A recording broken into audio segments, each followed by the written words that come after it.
Bienvenue dans 10 raisons d'espérer, le nouveau podcast de l'Institut catholique de Paris. Merci de vous installer. À l'occasion de ses 150 ans, l'ICP tend son micro à ceux qui agissent au quotidien pour faire bouger les lignes. Et à travers l'exemple, Dans chaque épisode, un enseignant-chercheur de l'ICP rencontre un porteur de projet engagé et inspirant. donc la question sous-jacente. Ensemble, ils échangent sur leurs actions pour redessiner l'avenir du monde.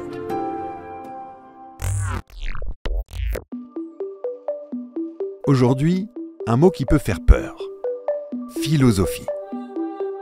Un mot qui évoque parfois des copies doubles ou un souvenir de notes douloureuses. Et pourtant. Et si la philosophie était une clé ?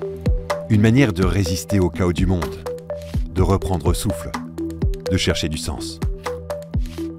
Pour en parler, l'ICP reçoit une invitée rare. Bonjour. Charlotte Casiraghi, philosophe, engagée et marraine d'une récente cérémonie de diplôme à l'Institut. Elle échange ici avec le doyen de la faculté de philosophie, qui fut aussi son professeur, Camille Riquier. Bonjour. Retour sur un parcours entre exigence intellectuelle, vie publique et engagement personnel.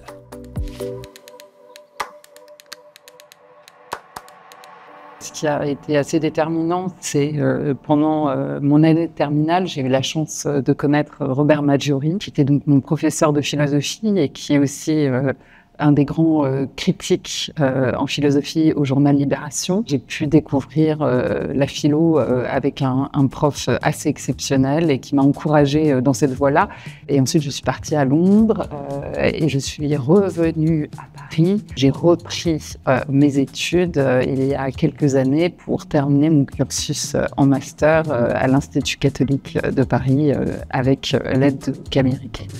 J'ai rencontré Charlotte Casiraghi lorsque j'étais enseignant à la Sorbonne et j'avais eu la chance de la connaître, mais maintenant il y a peut-être 15 ans de ça, lorsqu'elle était en licence. Et on se retrouve après et elle a poursuivi ses études ici.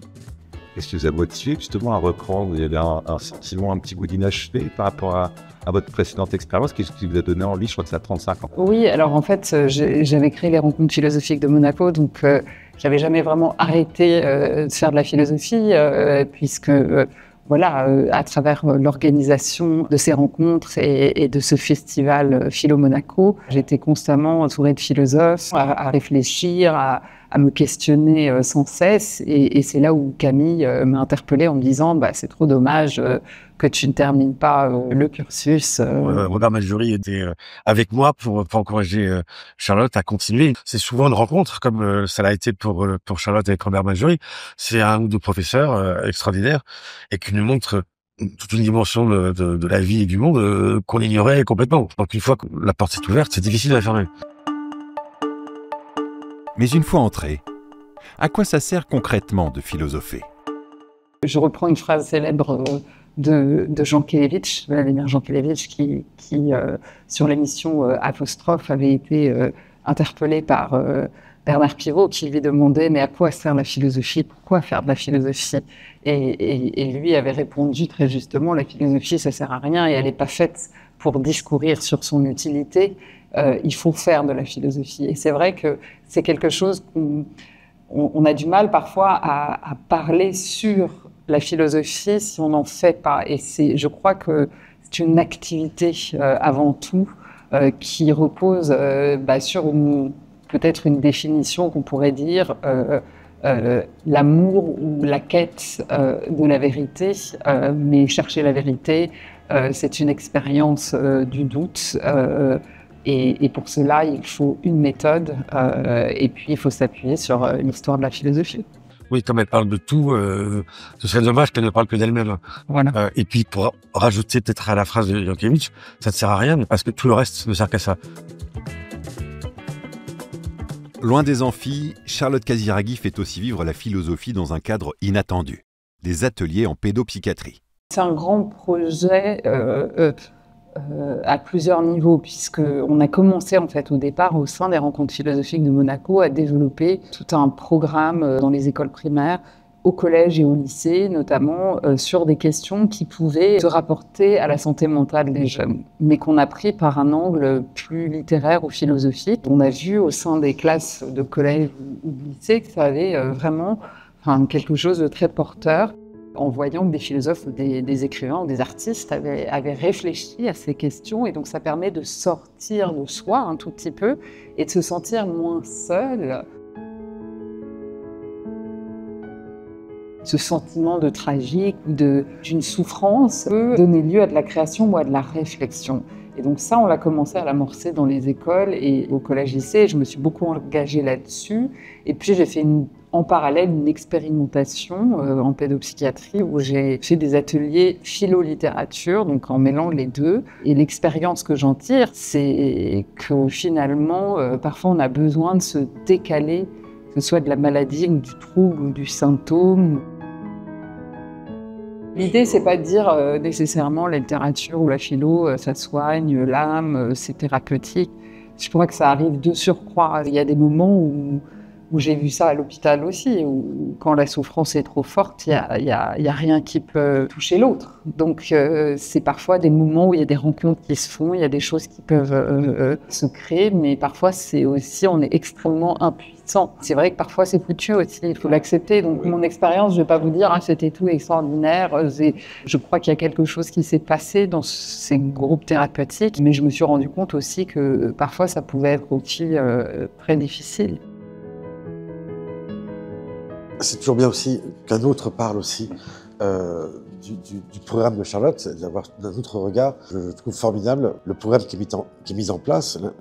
On sait la difficulté que rencontre aujourd'hui la jeunesse, que l'état de santé mentale aussi des jeunes est catastrophique, que le nombre de pédopsychiatres est quand même très réduit par rapport à la demande. Il faut multiplier aussi les approches et le dialogue qu'on peut instaurer avec eux. Ce que fait Charlotte en y mettant de la littérature, de la philosophie, évidemment ça ne se substitue pas avec les aides-soignants, d'autant plus qu'elle travaille avec eux, mais souvent on s'est aperçu que beaucoup de maladies sont des quêtes de sens. C'est-à-dire que si on devait réduire ça à un problème chimique, avec simplement un médicament qui pourrait, par altération du corps, modifier toute chose, on se trompe, et on le voit, combien de personnes sans avoir à les sauver. C'est que d'un coup, le sens, d'un coup, illumine le monde et donne, alors pour le coup, une raison d'espérer. Ce dialogue entre disciplines, médecine, art, littérature, philosophie, ouvre d'autres voies pour accompagner la souffrance des jeunes.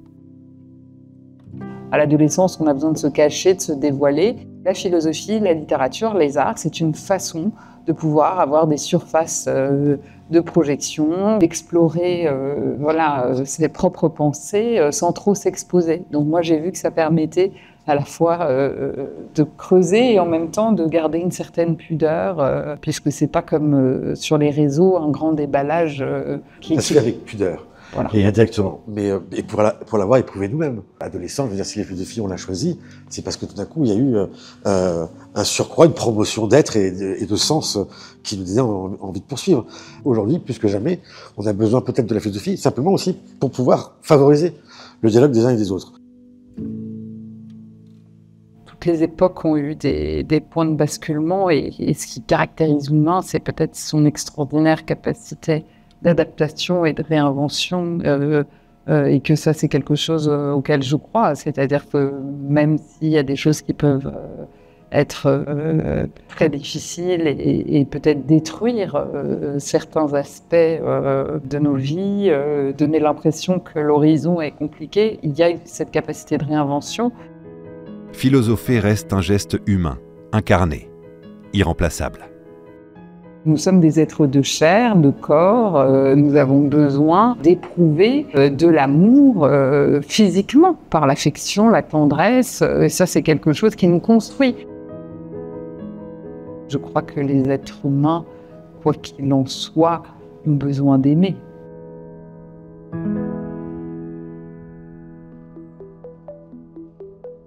À quoi sert donc la philosophie ? Peut-être justement à cela. Traverser le doute, affronter le réel et inventer d'autres manières de vivre ensemble. Dans un monde où tout semble s'accélérer, elle nous invite à ralentir, à penser et à espérer. Rendez-vous au prochain épisode pour une autre rencontre et une nouvelle raison d'espérer.